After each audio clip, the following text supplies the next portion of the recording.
शीतला माता की पूजन होती है ठंडे समय में, शीतल समय में। शीतला माता ने ये नहीं किया कि रोटी बना के उठो और थाली लेके लाइन में लग जाओ। तुम देखना शीतला माता की पूजन करने लोग जाते ना शीतला सप्तमी शीतला अष्टमी पे, बस 11 बजे तक तो रोटी बनाती रहेगी, सामान बनाती रहेगी। 1-1.5 घंटा में ठंडा हुआ, 12:30 बजे उठ के सीधे लाइन में लग जाएगी, जल्दी से पूजन करके सो जाऊंगी, काम खत्म। शीतला माता ने भी सोच लिया बस तूने मुझे बेवकूफ बनाया, अब रुक जा। 11 बजे तक भोजन बनाया, 10 बजे तक भोजन बनाया, 1 बजे रात को लाइन में लग गई पूजन करने के लिए। 1 बजे रात को न जाने किसने पहला दी कि 1 बजे रात को लग जाओ लाइन में, सुबह तक पूजन करके अपने घर आ जाओ, फिर आराम से आके सो जाओ। अब इतनी जल्दी क्या है भगवान के पूजन की? माँ की पूजन करने जा रहे हो, माता से लाड़ लड़ाने जा रहे हो, अपनी माता से अपने दिल की बात कहने के लिए जा रहे हो, अपने स्नेह की बात कहने के लिए जा रहे हो, तो धीरे धीरे प्रेमवश आनंद से माता की आराधना शीतल समय में, ठंडे समय में। ठंडे समय का मतलब है भीतर से ठंडे होकर, अपने भीतर से ठंडे होकर। अब अपने भीतर तो ठंडा ही है ही नहीं ना, जल्दी जल्दी चलो, और आधी बहुत पतली खुशी है, और और ये कितना बड़ा कपड़ा थाली पे ढाक ढुका के लाइन में खड़ी है शीतला माता। शीतला माता या हाथ में लोटा या हाथ में थाली, और इतनी देर में पड़ोसन निकल के बाजू में से जा रही थी और लोटा थोड़ा सा ढुल गया। अब यहां शीतला माता की पूजन करनी आई और ये हो गई चंद्र घंटा। लोटा जरा सा ही पानी का झलका, देख के नहीं चल सकती। ठंडा भोजन हाथ में, लोटा ठंडा पानी का, और अंदर अग्नि। शीतला माता भी कह रही इसको अजान दो पहले, इसको क्या मतलब? भीतर से शीतल हुई है, भीतर से ठंडे हुई है। चित्त वृत्ति मन जब भीतर से शीतल होगा, ठंडा होगा, तो मेरी शीतला माता, तुमने पूजन करा ना करा, मेरी शीतला माता प्रसन्न हो जाएगी। बस भीतर से शीतल होइए, ठंडे होइए भीतर से। दया,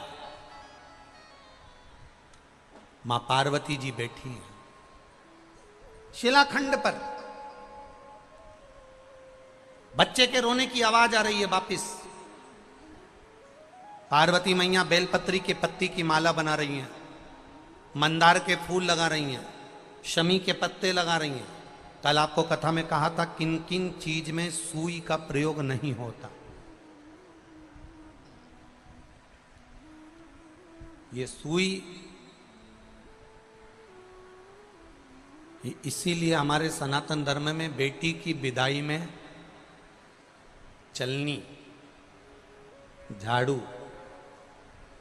सुई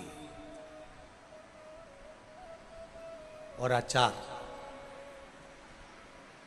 हमारे यहाँ बेटी की विदाई में पापड़ देते हैं, बड़ी देते हैं, जो चीज खराब ना हो।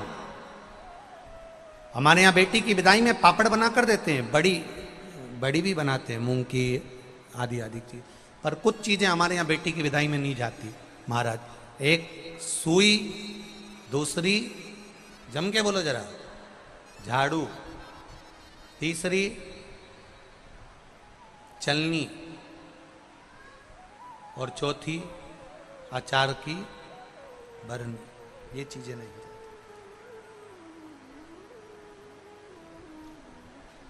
बेटी को तुम्हारे घर का अचार बहुत अच्छा लगता है।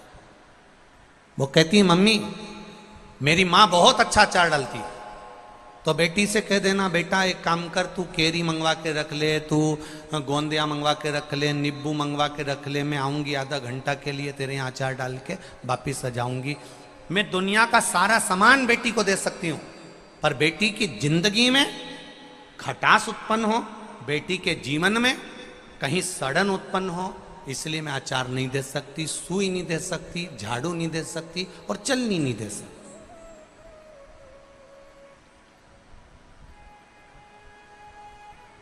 ना जाने कौन कौन तुमको अकल दे देता है संक्रांति के टाइम पर जब मकर संक्रांति आती है ना, तब माताएं 13 चीजें बांटती है।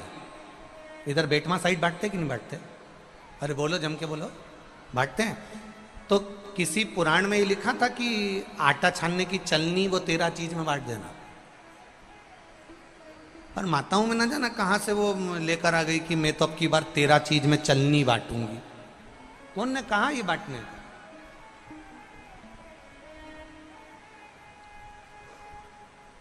जो भगवान की सेवा में कार्य आए, जो भगवान के भजन में कार्यरत रहे, जो की सेवा में, राम की सेवा में, मेरे कृष्ण की सेवा में, मेरे शिव की सेवा में जो तल्लीनता से सेवा में कार्य आए, वो चीज बांटो तो चल जाइए। चलनी कौन ने बांटने की थी तुमसे कि चलनी बांट? ना ना ना महाराज, माता पार्वती जी बैठी हैं, बेलपत्री की माला बना रही हैं, मंदार के फूल लगा रही हैं, शमी के पत्ते लगा रही हैं। बच्चे ने फिर आवाज लगाई, माता मुझे बचा लो माँ, माता मुझे बचा लीजिए, माँ मुझे बचा लो माँ, माँ मुझे बचा लो माँ।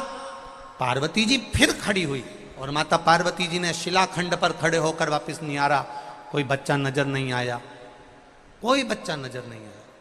बार बार माता पार्वती बच्चे को निहार रही है और बच्चा चिल्ला रहा। बार बार पलट कर देखा जा रहा। फिर जब देखा पार्वती जी ने कि कोई समझ में नहीं आ रहा कि आखिर हो कौन रहा है, कौन चिल्ला रहा है, कौन बोल रहा है, किसको मालूम। थोड़ी देर बाद मां फिर सेवा में तल्लीन हुई। शिव महापुराण की कथा कहती है, जब जब आप सेवा में तल्लीन होंगे, जब जब आप भगवान की सेवा में जाएंगे, जब जब आप किसी अच्छे कार्य के लिए अग्रण्य बनेंगे, तब कोई ना कोई आपको रोकने का प्रयास करेगा, किसी ना किसी तरह से तुम्हें थामने का प्रयास करेगा, किसी ना किसी तरह से तुम्हें रोकने का, अवरुद्ध करने का प्रयास किया जाएगा।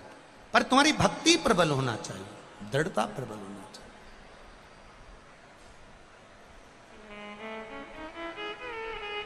भक्ति की प्रबलता। मैंने तेरे ही भरोसे से बाबा, तेरे ही भरोसे हवा बिच उड़ती जावांगी, बाबा डोर छड़ी ना में कटी जावांगी, भोले मैं तेरी पतंग, शंभू मैं तेरी पतंग। शिव कथा कह रही है। बच्चे ने फिर चिल्लाया और बच्चा जैसे ही चिल्लाया, अब की बार मां ने देख लिया। अभी तक मां देख रही थी पर्वत पर, अभी तक मां देख रही थी भूमि पर अब मां ने देखा कि एक जलाशय में एक मगर एक बच्चे को पकड़ने के लिए घाट पर आ रहा है। एक मगर, एक घड़ियाल, एक बच्चा सोया हुआ है, उसको पकड़ने के लिए घाट पर आ रहा है। छोटा सा बच्चा है। अब मां से रहा नहीं गया, मां से रहा नहीं गया। जैसे ही वो छोटा सा बच्चा चिल्लाया, पार्वती मैया पर्वत पे से कूद कर, जिस शिला पर माता पार्वती जी बैठी थी उस पे से कूद कर मां तुरंत मां उस शिला से कूदी और कूद कर जलाशय के पास में मेरी माता पहुंच गई। अब जैसे ही जलाशय के पास मेरी मां पहुंची और माता ने देखा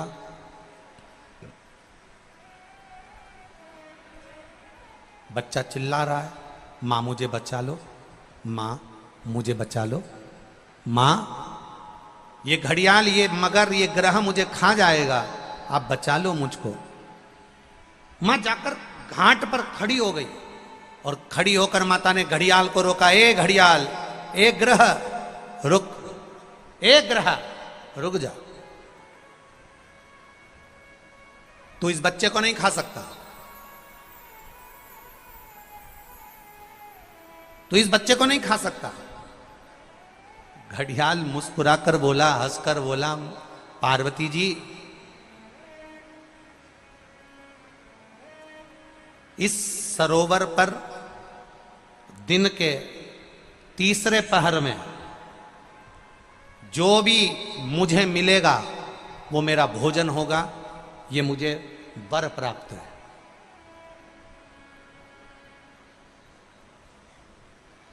तीसरे पहर में जो भी मुझे मिलेगा इस सरोवर के तट पर वो मेरा भोजन होगा।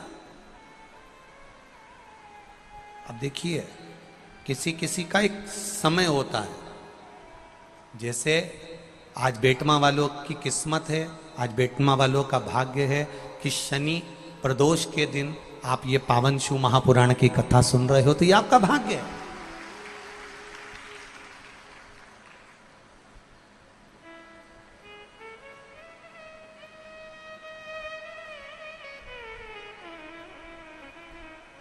ये आपका भाग्य है, ये आपका सौभाग्य है। कुछ किस्मत में लिखा होता है, कुछ भाग्य में लिखा होता है।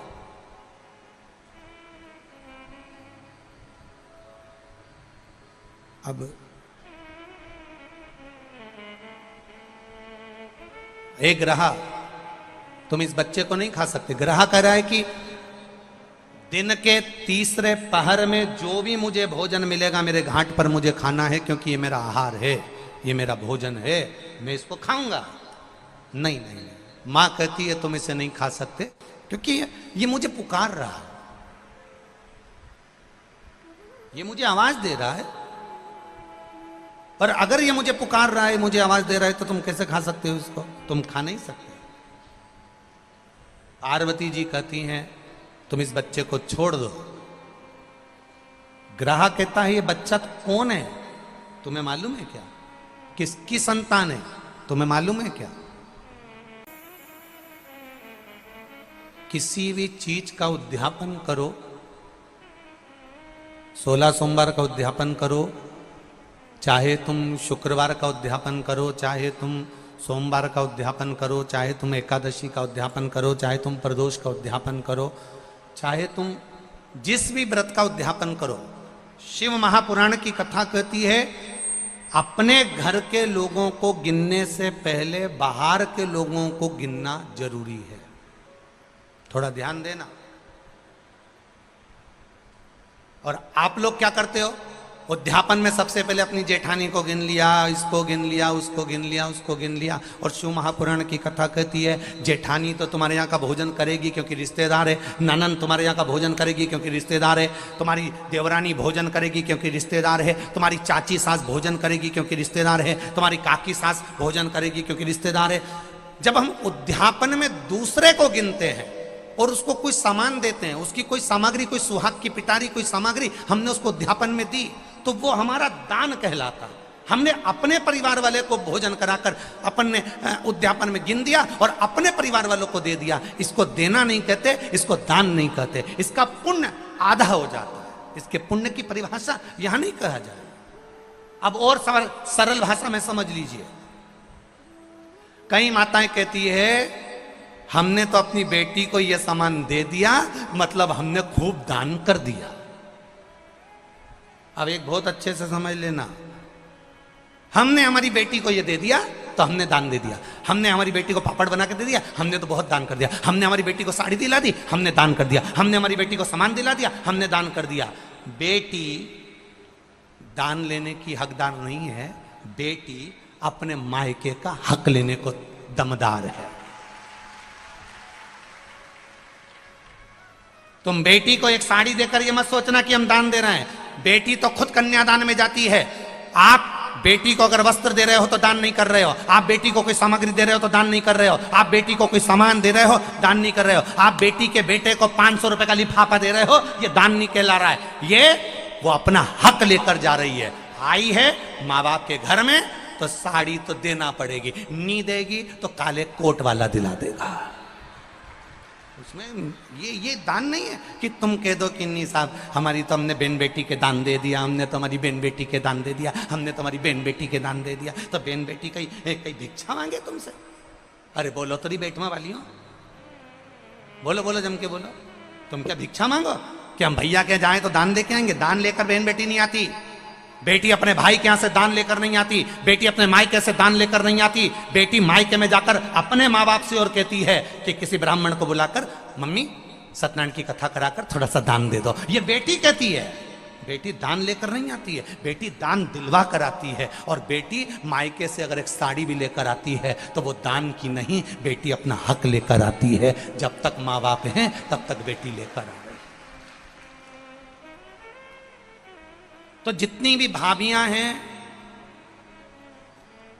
वो ये कहना बंद कर दे कि हमने ननन को कुछ दान दिया।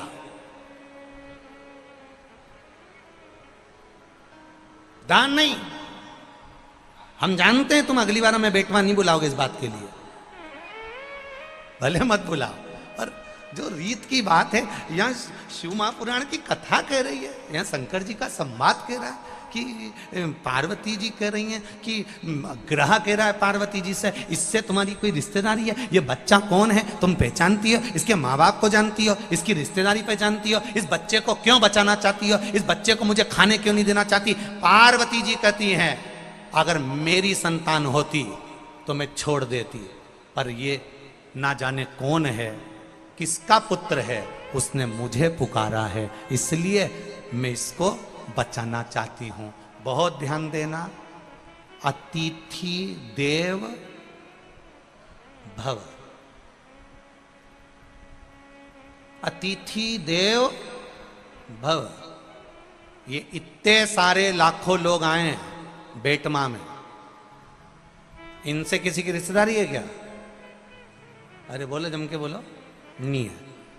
कोई इनको पहचानता है कि कहां से आ गए? कोई ट्राली में बैठ के, कोई ट्रक में बैठकर, कोई गाड़ी में बैठकर, कोई में बैठकर, कोई मोटरसाइकिल में बैठकर, किसी से कोई की रिश्तेदारी नहीं है। पर बेटमा में आए हैं, और बेटमा के एक व्यापारी ने भी, बेटमा के एक व्यक्ति ने भी, बेटमा का एक व्यक्ति ने भी अगर इनको एक गिलास पानी भी पिलाया है तो समझ लेना तुमने अपने वाले को पिलाया तो ये सोच के पिलाया कि मेरी मौसी है, मेरी काकी है, मेरी बुआ जी है। पर पराये व्यक्ति को अगर हमने एक गिलास पानी भी पिलाया है, समझ लेना वो तुम्हारे खातों में करोड़ों का हो गया है। उसका फल कम नहीं हो सकता, वो करोड़ों का हो गया, अधिकता का हो गया।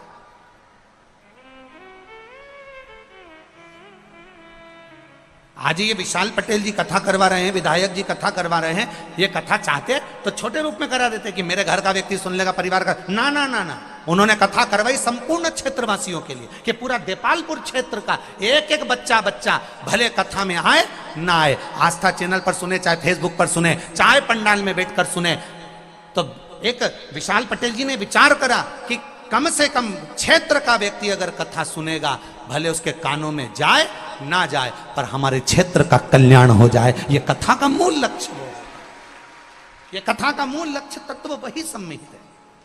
आप अपनी मौसी को पानी पिला रहे हो, आप अपने काका जी को पानी पिला रहे हो, आप अपने चाचा जी को पानी पिला रहे हो, वो अलग बात। एक तरफ तुम्हारा भाई है, एक तरफ तुम्हारा पड़ोसी है।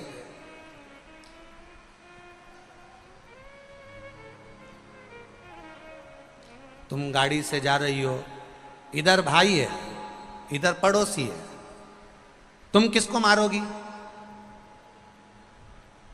महिला तुरंत बोल दी पड़ोसी को। मैनेजर ने कहा, ऑफिसर ने कहा, मैं 3 साल से तुम्हारा ड्राइविंग लाइसेंस बनवाने का प्रयास कर रहा हूं, 3 साल से समझा रहा हूं कि इधर पड़ोसी है, इधर भाई है, और तुम्हें अगर मारना है तो किसको मारोगी? तुमसे 3 साल से कह रहा हूं कि ब्रेक मारूंगी, ब्रेक मारूंगी, ऐसा बोल। तू जब देखो जब पड़ोसी को मारूंगी बोलती है। अपने को क्या करना?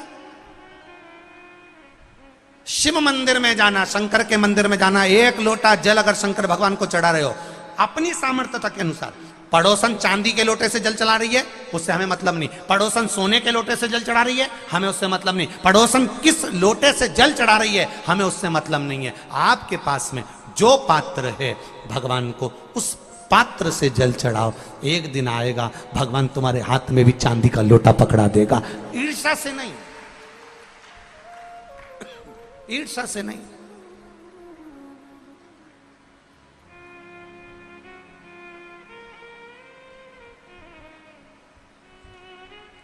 हमारी आदत है, हम शिव जी के मंदिर में जाते जाते भी हम थाली देख लेते हैं, इसकी पूजन की थाली में इतना सामान रखा है, मेरी थाली में तो कुछ है ही नहीं। अब और जब विश्वास जागृत हो जाए, भरोसा प्रबल हो जाए, तो वो सुख है। क्या ये आपके माता पार्वती जी ग्रह कह रहे हैं कि यह बच्चा आपका पहचान वाला है? नहीं नहीं नहीं, माता पार्वती कहती है मेरा पहचान वाला नहीं है, पर बचाना मेरा फर्ज है। जो पार्वती मैया कर रही है, देवादिदेव महादेव को पिता मान लेता है। इसलिए आपने शिव महापुराण की कथा में सुना होगा, कभी भी सीहोर कुबेरेश्वर धाम पर आओ तो कुबेरेश्वर धाम पर यह मानकर आना कि आप अपने मायके जा रही हो, शिव पिता मानकर आना। और जो शंकर को पिता मानकर आ जाता है तो वो बेटी को खाली नहीं भेजता, झोली भर कर भेज देता है, वो खाली नहीं भेजता। एक श्रेष्ठता के सुख के साथ आई, एक आनंदता के साथ।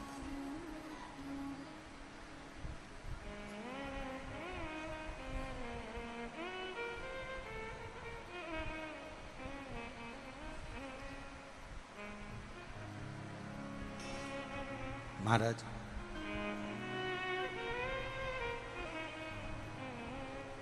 बस उसके द्वार पहुंचे, प्रार्थना करी, विनय करी, निवेदन करा, वो सुख मिला, आनंद पाया।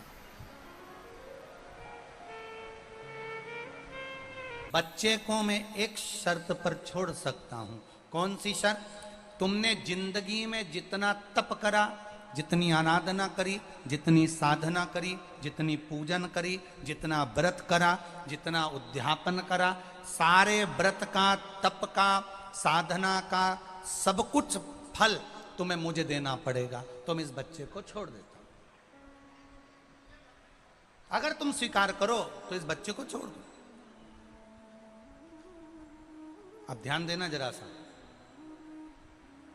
तुम्हारे द्वारा किया गया पशुपति व्रत, तुम्हारे द्वारा किया चढ़ाया गया एक लोटा जल, तुम्हारे द्वारा चढ़ी गई एक बेलपत्र, तुम्हारे द्वारा मंदिर में लगाया गया झाड़ू पोछा खाली नहीं जाता। एक ना एक दिन तुम्हारे सामने आकर खड़ा हो जाता है। तुमने जो करा उसका फल तुम्हारे सामने।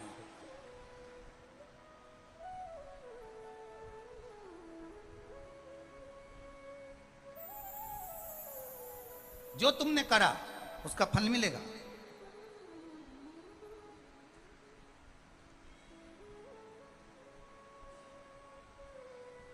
वो प्राप्त जरूर होगा। आपने जो व्रत करा, आपने जो साधना करी, आपने जो तप करा, ये सारे तप का फल ग्रह कह रहा है, मगर कह रहा है मुझको दे दो, वो घड़ियाल कह रहा है मुझे दे दो। पार्वती जी कहती हैं ठीक है ले लो, छोड़ो संकल्प। संकल्प छोड़ो।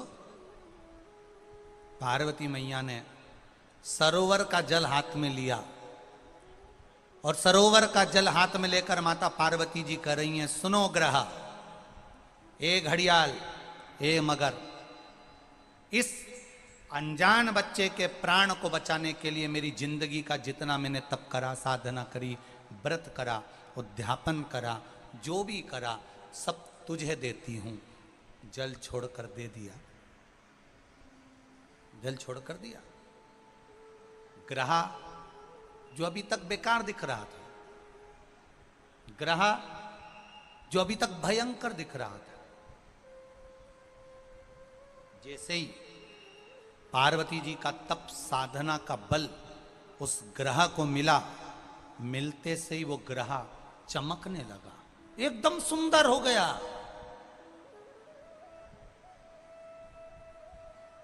सोने जैसा चमक रहा है ग्रह, सोने जैसा।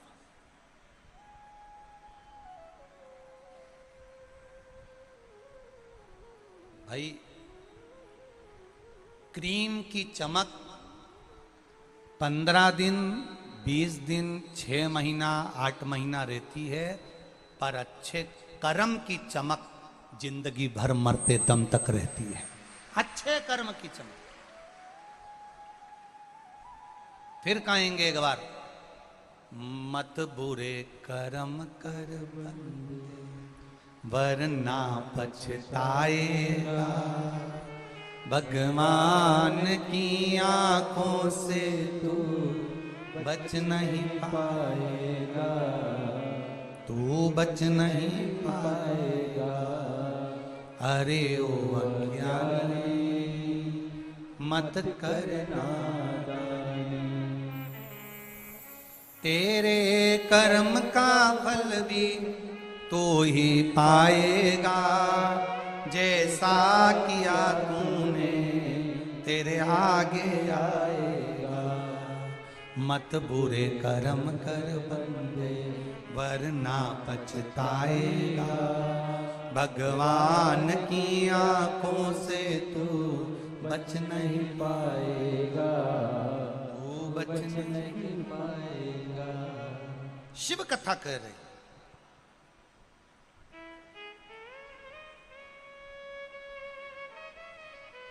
भगवान शिव का एक आनंदमय संवाद कर रहा।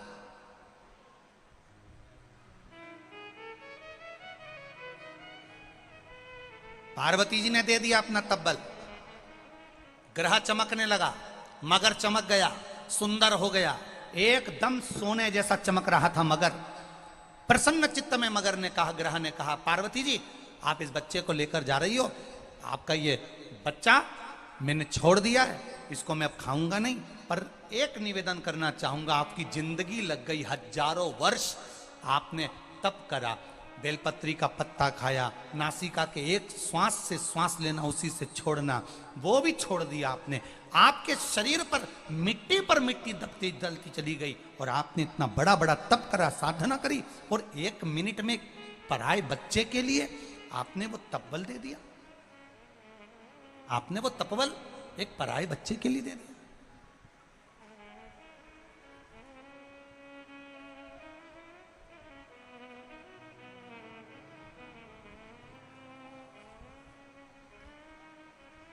धन्य है पार्वती माता। निवेदन स्वीकार करिए पार्वती माता, मैं आपको आपका तपबल वापिस दे देता हूं। पार्वती जी कहती नहीं नहीं नहीं नहीं, मुझे नहीं चाहिए, मुझे नहीं चाहिए।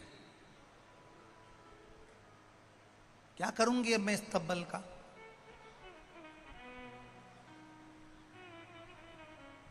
आप अपने पास रखो। करूंगी क्या मैं तब्बल का?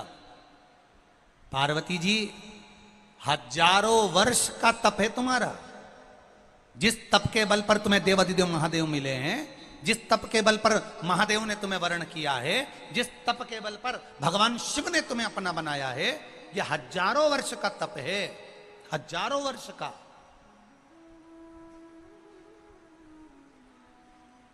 एक बड़ी सुंदर सी बात कहेंगे, जो शिव की शरणागति में रहता है, राम की शरणागति में रहता है, जाती है, कोई ब्राह्मण जन कह देता है, कोई पुजारी जन कह देता है, कोई संत, कोई साधु, कोई सन्यासी, कोई तपस्वी, कोई साधक, कोई उपासक, कोई कह देता है, उसकी वाणी सिद्ध हो जाती। कारण भगवान की सेवा में वो निष्कपट भाव से लगा हुआ है, भगवान की सेवा में वो तल्लीनता से लगा है, तो उसको एक महादेव के रोम बराबर का भी फल उसको मिल जाता है, तो उसकी वाणी सिद्ध हो जाती है, उसके शब्द सिद्ध हो जाते।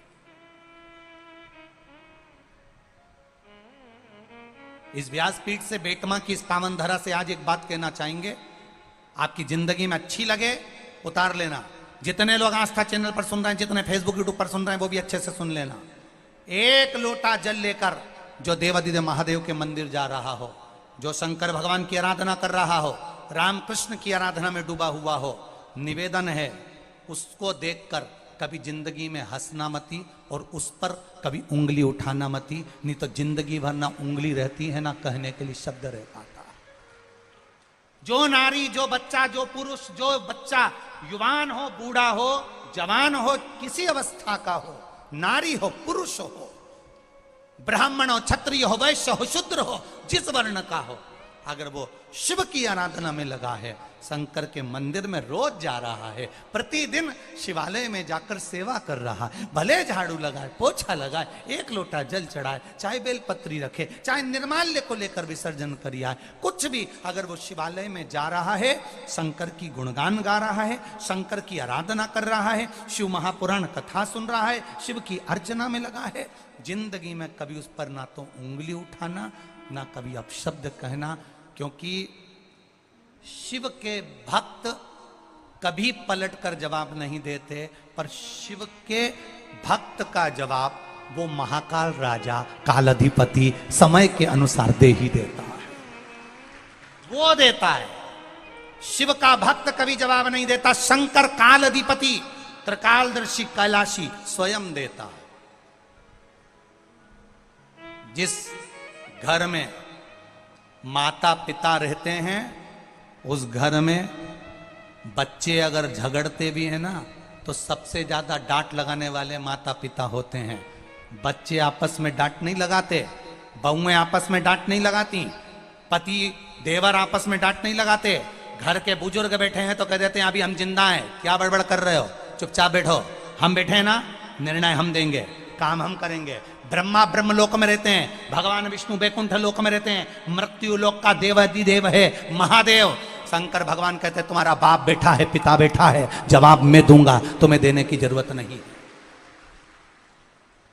जवाब मेरा महादेव देता है, जवाब मेरा शिव देता है। तुम तो श्रृंगार करके शिव के मंदिर जाओ, लोटा भर के जल चढ़ाओ, श्री शिवाय नमस्तुभ्यम गाओ, भगवान की भक्ति में डूबते जाओ। जवाब देने की जवाबदारी उसकी है, आपको नहीं देना है। पैसा पड़ा हुआ देखकर जैसे कोई लोभी, पैसा पड़ा हुआ देखकर जैसे कोई लोभी उसको उठाने के लिए झुक जाता है, वैसे ही महादेव का मंदिर देखकर जिस दिन भक्त का सिर अपने आप झुकना प्रारंभ हो जाए, समझ लेना कि महादेव के मिलने में देरी नहीं। एक लोभी, जो लोभ में समाया हुआ है, वो लोभी अगर पैसा पड़ा हुआ दिखता है तो उसको वो उठा लेता है। एक लोभी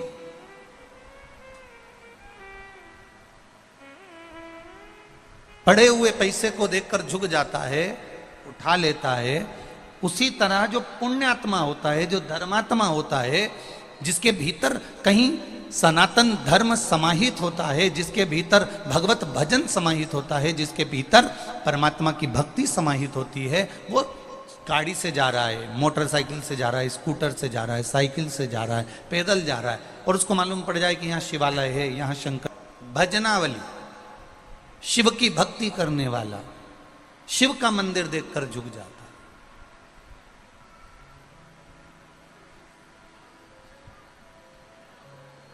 कई माताओं की आदत है, कई भाई लोगों की आदत है, 2-3 महीना मंदिर गए, 2-3 महीना शिव जी को जल चढ़ाया, 2-3 महीना शंकर जी का पशुपति व्रत कर लिया, 2-3 महीने शिव जी के मंदिर में झाड़ू लगा ली, 2-3 महीने शंकर जी के मंदिर में पोछा लगा लिया, 2-3 महीने मंदिर में गए, जल चढ़ाया, 2-3 महीने आरती में भी शामिल हो गए, 2-3 महीना शंकर जी का व्रत उपास भी कर लिया, 2-3 महीना प्रदोष का व्रत भी कर लिया, 2-3 महीना शिव जी की आराधना कर ली, और 3 महीने के बाद फिर आराधना बंद कर दी।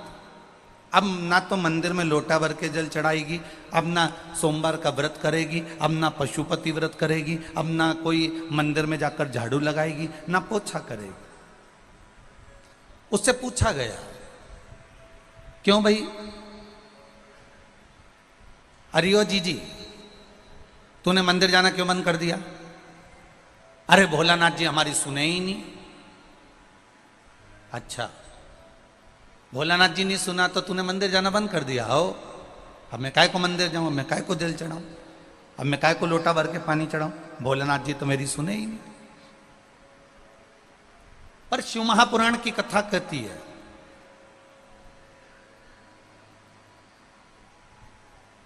शिव महापुराण का चरित्र कह रहा है, शिव महापुराण की कथा कर रही है। शबरी ने, माता शबरी, माता अहिल्या और विभीषण,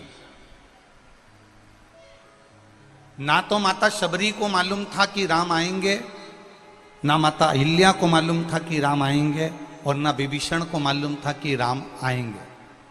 पर इनके गुरुओं ने इनसे कह दिया था, शबरी मैया को मातंग बाबा ने कह दिया था कि तू रोज झाड़ू लगा, रोज बुआरी लगा, रोज सफाई कर, राम आएंगे।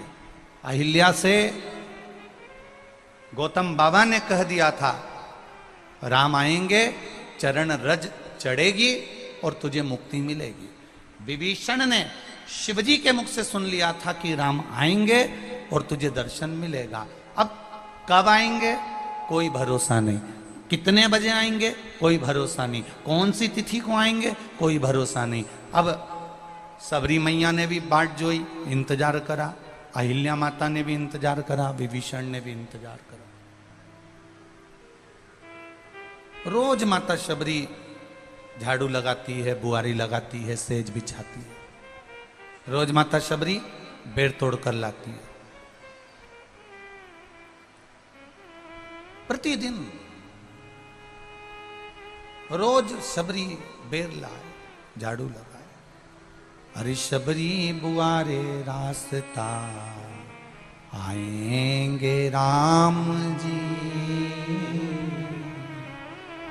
मेरा भी धन्य जीवन बनाए राम जी।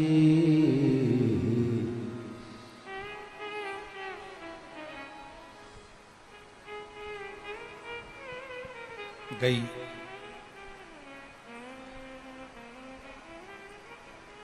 बागों से चुन चुन के शबरी बेर ला रही। अरे कि तुम 4 महीना करना कि 3 महीने करना कि 5 महीने करना कि 7 महीने करना, तुम उसके दरवाजे जाते रहो, जाते रहो। जैसे शबरी रोज बेर तोड़ के लाती थी, उसको लगता था आ जाएंगे। रोज बेर तोड़ के लाई, उसको लगा आ जाएंगे। रोज झाड़ू लगाई, आ जाएंगे। रोज सेज बिछाई, आ जाएंगे। रोज बुआरी लगाई, आ जाएंगे। रोज बेर तोड़ते तोड़ते तोड़ते तोड़ते बचपन जवानी या देहड़ी निकल गई। तब उसकी प्रतीक्षा करते करते करते करते जब समय हो गया, तो प्रतीक्षा का एक दिन अंत जरूर होता है। जैसे प्रतीक्षा करते करते जब सबरी थक गई, तब सबरी के दरवाजे पर राम आए। तुम जिस दिन लोटा भर के जल चढ़ाते चढ़ाते चढ़ाते चढ़ाते चढ़ाते चढ़ाते तुम्हारा जीवन निकल जाए, तब समझ लेना कि शिव का दर्शन तुम्हें होगा जरूर। ये निश्चितता, ये निश्चितता।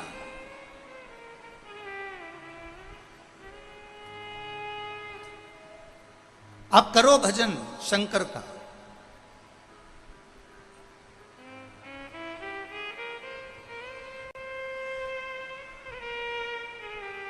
आप करो उसका स्मरण। और जब हम शिव भक्ति की ओर अग्रण्य हो जाएंगे, जब शंकर जी की भक्ति की ओर आगे बढ़ जाएंगे, शिव मिल जाएगा।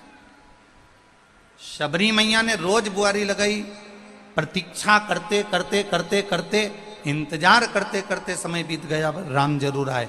अहिल्या माता ने पत्थर के रूप में पड़ी रही, इंतजार करती रही, प्रतीक्षा करती रही, राम के चरण की रज जरूर मिल गई। और विभीषण इंतजार करता रहा, राम आएंगे। शिवजी के मुख से सुना है राम आएंगे, और विभीषण के दरवाजे पर राम पहुंचे। अर्थात शिव महापुराण की कथा कहती है, आपने अगर कोई नियम बनाया है, आपने अगर कोई नियम धारण करा है कि मैं रोज मंदिर जाऊंगी, तो तुम्हारे नियम को एक ना एक दिन पूरा करने के लिए, समापन करने के लिए, उस नियम का उद्यापन करने के लिए मेरा महादेव जरूर तुम्हारे सम्मुख में आकर खड़ा होगा। ये निश्चित था। आप करो, आप बनाओ नियम। आज के लोग क्या चाहते हैं कि बस हमने एक लोटा पानी चढ़ाया और बाबा हमारी सुन ले। आज की दुनिया के लोग तुरंत चमत्कार चाहिए, और शिव महापुराण की कथा कहती है कि भोले बाबा के पास कोई चमत्कार नहीं है, शिव जी के पास में कोई बेल भभूति नहीं है, शिव जी के पास में कोई ऐसा मंत्र नहीं कि तुम्हारे ऊपर फेंक दिया जाए और तुम्हें गड़ा हुआ सोने का अंडा मिल जाए। ऐसा कहीं का सोने का अंडा निकालने वाला हो तो हमको भी बता देना कि यूं एकदम कुछ फेंक दे और अंडा निकल जाए। शिव जी के पास में ये नहीं है। शंकर भगवान ने श्री गणेश जी महाराज से कहा तुम्हें कर्म करना पड़ेगा। शंकर भगवान ने अपने सदानंद कार्तिकेय से कहा तुम्हें कर्म करना पड़ेगा। शंकर भगवान ने अशोक सुंदरी से कहा तुम्हें कर्म करना पड़ेगा। शंकर भगवान ने अपनी 5 बेटियां जया, विषहरा, सामरीबारी, दौतली, देव, इन 5 बेटियों से कहा तुम्हें कर्म करना पड़ेगा। शंकर भगवान ने अपनी बहुओं से कहा तुम्हें कर्म करना पड़ेगा। शिव जी कोई चमत्कार नहीं कर रहे हैं, कर्म करना पड़ेगा। और कर्म करने के बाद उस कर्म को भगवान पर सौंप दो। कर्म करने के बाद उसे देवादिदेव महादेव को दे दो, उसका फल अपने आप मिल जाएगा। आज के दुनिया के लोगों को तुरंत फल चाहिए, तुरंत। और तुरंत फल के चक्कर में दुनिया के लोग ना जाने कहां कहां भटक जाते हैं, ना जाने किस किस के चक्कर में पड़ जाते हैं कि तुरंत फल चाहिए। कोई ऐसा मिल जाए जो हमको करोड़पति बना दे, कोई हमको ऐसा मिल जाए जो हमको धनपति बना दे, कोई हमको ऐसा मिल जाए जो हमको वैभवपति बना दे। और वो धनपति की जगह तुमको इतना लूटता रहेगा, इतना लूटता रहेगा कि एक दिन तुमको रोडपति बना देगा। शिव महापुराण की कथा कहती है किसी चमत्कार के चक्कर में नहीं, किसी इधर उधर के चक्कर में नहीं। शिव महापुराण की कथा कहती है जैसे मां जगतजननी पार्वती देवादिदेव महादेव के चक्कर में रही, गणेश जी महाराज शंकर जी के चक्कर में रहे, सदानंद कार्तिकेय शिव जी के चक्कर में रहे, माता लक्ष्मी, नारायण, ब्रह्मा, ब्रह्माणी, इंद्र, जितने भी देवी देवता हैं सब शिव जी के चक्कर में रहे। बस आपसे भी निवेदन है कि बेटमा में आप जिस शिव महापुराण की कथा सुन रहे हो, हमें किसी के चक्कर में नहीं पड़ना। अगर पढ़ना है तो देवादिदेव महादेव के चक्कर में पढ़ना है, उसके मंदिर तक जाओ। और भोलेनाथ के मंदिर भी जा रहे हो तो ये सोचकर मत जाना कि 1 दिन जल चढ़ाऊंगी या 2 दिन जल चढ़ाऊंगी या 3 दिन जल चढ़ाऊंगी या 4 दिन जल चढ़ाऊंगी या 5 दिन जल चढ़ाऊंगी। ना ना ना ना, तेरे मंदिर में आना मेरा काम है और मेरी बिगड़ी बनाना तेरा काम। आप उसके दरवाजे पर जाते रहो, आप उसकी चौखट पर जाते रहो, आप उसके द्वार तक जाते रहो, वो आपको फल देगा, ये निश्चितता।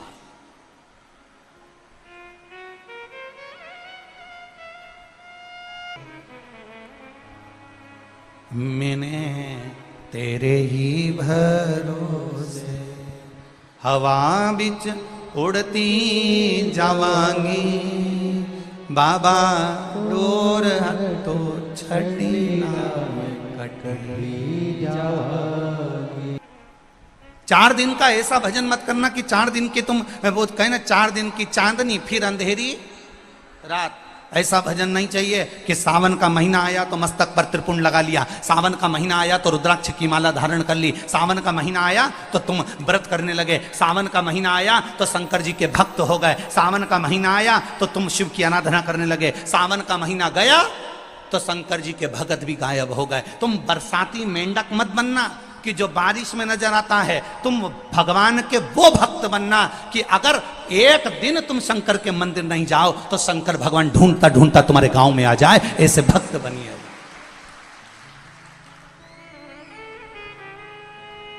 शिव के वो भक्त बनो, वो ढूंढता ढूंढता तुम्हारे दरवाजे पर पहुंचे।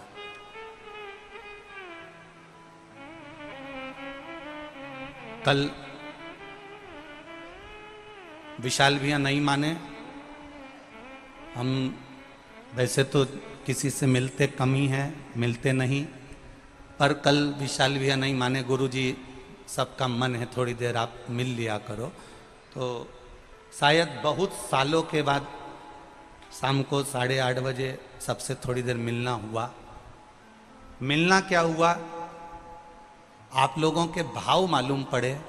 जितने पुरुष, जितने बच्चे, जितनी बेटियां, जितनी माताएं जो भी मिलने के लिए आई, उनको देखकर एक खुशी हुई कि उनके गले में एक एक रुद्राक्ष पड़ा हुआ था।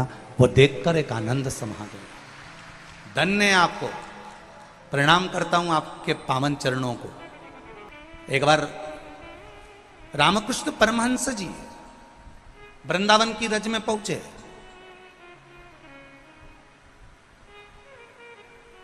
रामकृष्ण परमहंस जी वृंदावन की रज में पहुंच रहे हैं। भारत की भूमि का पहला संत, भारत की भूमि के पहले संत रामकृष्ण परमहंस जो मथुरा के रेलवे स्टेशन पर उतरे तो पांव से नहीं उतरे, सिर से उतरे।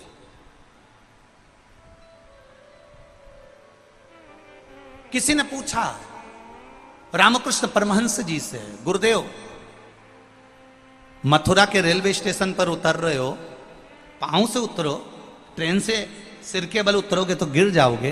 रामकृष्ण परमहंस जी कहते हैं, जिस मथुरा और वृंदावन की रज में मेरे भगवान कृष्ण ने अपना चरण रखा है, उस मथुरा वृंदावन की रज में मैं अपना चरण नहीं, अपना सिर रखना चाहता हूं, इसलिए सिर के बल उतरे। मथुरा के रेलवे स्टेशन पर रामकृष्ण परमहंस जी जब सिर के बल उतरे, स्वामी विवेकानंद भी देखकर आश्चर्य में पड़ गए। स्वामी विवेकानंद जी हाथ जोड़ लिए, रामकृष्ण परमहंस जी चले। चलने के बाद जैसे ही यमुना जी के घाट पर रामकृष्ण परमहंस जी पहुंचे, सारे जितने भी रामकृष्ण परमहंस जी के जितने शिष्य थे वो सारे के सारे खड़े हो गए। खड़े होकर उन्होंने एक विनती करी, रामकृष्ण परमहंस जी से एक विनती करी, गुरुदेव गुरुदेव।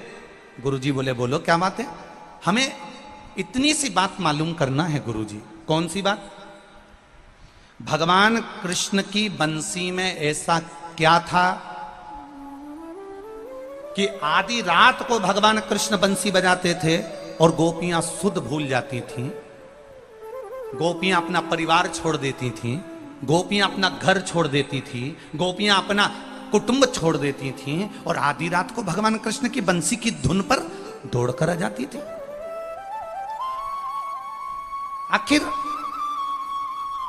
भगवान की उस बंसी में ऐसा क्या था जो आधी रात को गोपियां दौड़ दौड़ के भगवान के पास आ जाती हैं?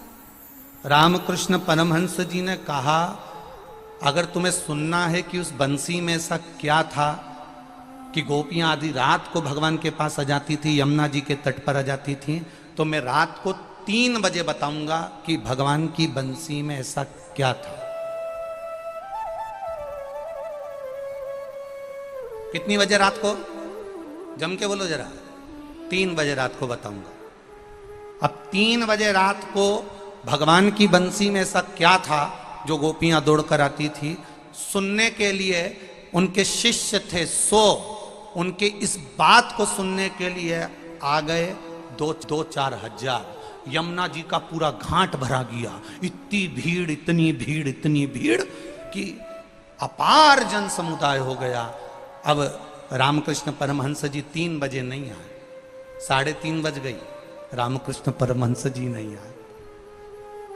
सुबह कंसी में ऐसा क्या था? रामकृष्ण परमहंस जी ने हाथ जोड़कर कहा, अरे भक्तों, भगवान की बंसी में ऐसा क्या था वो तो मुझे नहीं मालूम, पर आज भी उनकी बंसी में दम है, इसलिए पूरी रात से आप लोग यहां बैठकर उस बंसी का गुणगान सुनना चाहते हैं। क्या है उनकी बंसी में?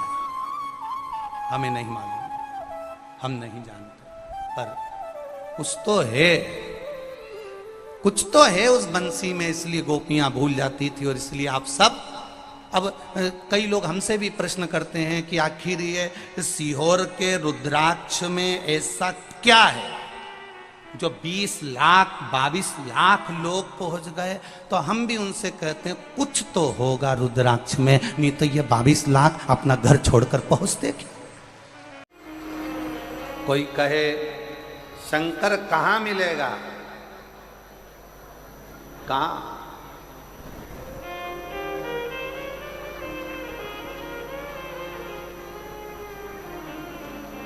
वो एक लाइन पहले लोग गुनगुनाते थे, मुझे एक जरूरी काम भोला कहाँ मिलेगा।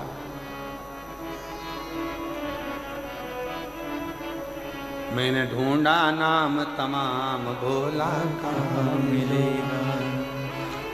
एक जरूरी काम भोला कहाँ मिलेगा।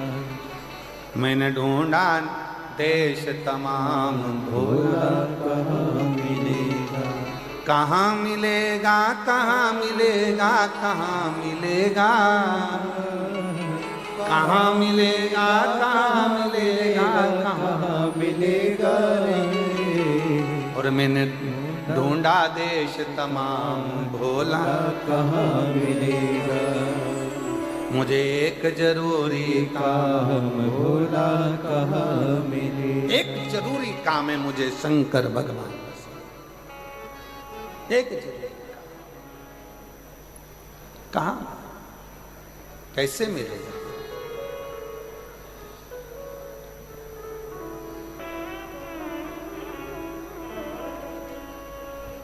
फिर पूछा भगवान विष्णु से कि नारायण भगवान आप बताओ कि भोला स्वर्ग में मिलेगा क्या? जम के बोलो, भोला स्वर्ग में मिलेगा? नहीं। ब्रह्मा जी के ब्रह्मलोक में नहीं, इंद्र के इंद्रलोक में नहीं, गरुण वरुण लोक में, पितर लोक में, नाग लोक में कहीं नहीं मिलेगा। तो फिर कहां मिलेगा? कहां मिलना है? अरे मैंने ढूंढा देश तमाम भोला कहाँ मिलेगा, कहाँ मिलेगा, कहाँ मिलेगा, कहाँ मिलेगा, कहाँ मिलेगा, कहाँ मिलेगा, कहाँ मिलेगा। एक जरूरी काम भोला कहाँ मिलेगा। फिर कहा ब्रह्मा जी ने, भगवान विष्णु ने, कहीं मत ढूंढो, पृथ्वी पर जाओ, एक कंकर उठाकर भी देखोगे तो शंकर वहां मिलेगा। एक कंकर में भी शंकर समाया है। एक मनुष्य का दर्शन कर रहे हो पृथ्वी पर, ये साधारण गरीब साधारण व्यक्ति का दर्शन कर रहे हो। बहुत दूर से पैदल चलकर आकर 200-500 रुपये अपना अपना खर्च कर कर अगर किसी राजनेता को भी अगर कोई कार्यक्रम करना पड़ता है तो बसें लगाना पड़ता है, गाड़ियां लगाना पड़ता है, पैसा खर्च करना पड़ता है। पर शंकर कहाँ मिलता है? अपना जेब का पैसा खर्च कर कर, अपनी तरफ से टॉफी बिस्कुट लाकर बांट कर, अपना जगह ढूंढ कर, तपतपाती हुई धूप में, गर्मी में अपना आसन बिछाकर, अपना छाता लगाकर, अपनी पानी की बोतल रखकर जो शंकर की कथा सुनते हैं, भोला वहां मिलेगा। भोला वहाँ उन मिलेगा। भक्तों के हृदय में छोटा सा रोटी का टुकड़ा डाल दोगे तो वो भी भंडारे से कम नहीं है। वो भी भंडारे से कम नहीं है। किसी भूखे को भोजन करा रहे हो, भंडारे से कम नहीं है। और इस चिलचिलाती हुई गर्मी में, जहां पर टेम्परेचर बढ़ता चले जा रहा है, जहां गर्मी अपनी चरम सीमा पर बढ़ती चली जा रही है, ऐसी गर्मी में अगर अपनी छत पर एक मट्टी के बर्तन में पानी भरकर रख दोगे उन पक्षियों के लिए, तो वो भी किसी प्याऊ से और भंडारे से कम नहीं है। वो भी प्याऊ से और भंडारे से कम नहीं है। पक्षी छत पर आ रहे हैं, उनके लिए थोड़ा सा दाना रख दोगे, थोड़ी सी छांव कर दोगे। क्योंकि आज प्रकृति शहरों में, नगरों में बची नहीं है। वृक्ष कटते जा रहे हैं, कॉलोनियां बनती चली जा रही है, पक्षी अपना आसरा ढूंढ रहे हैं, उनको आसरा भी तुम दे रहे हो। तो ये समझ लेना कि तुमने किसी गर्मी में किसी पक्षी के लिए अगर पीने का पानी रखा है, तुमने गर्मी में किसी व्यक्ति को पानी पिलाया है, कहीं गौ माता धूप में फिर रही है, उसके लिए एक बाल्टी पानी भरकर तुमने घर के बाहर रखा है, समझ लो कि तुमने शंकर भगवान की सेवा कर ली, शिव को जल चढ़ा लिया है, शिव का स्मरण। और मैंने ढूंढा देश तमाम, भोला कहाँ मिलेगा, कहाँ मिलेगा, कहाँ मिलेगा, कहाँ मिलेगा, कहाँ मिलेगा, कहाँ मिलेगा, कहाँ मिलेगा।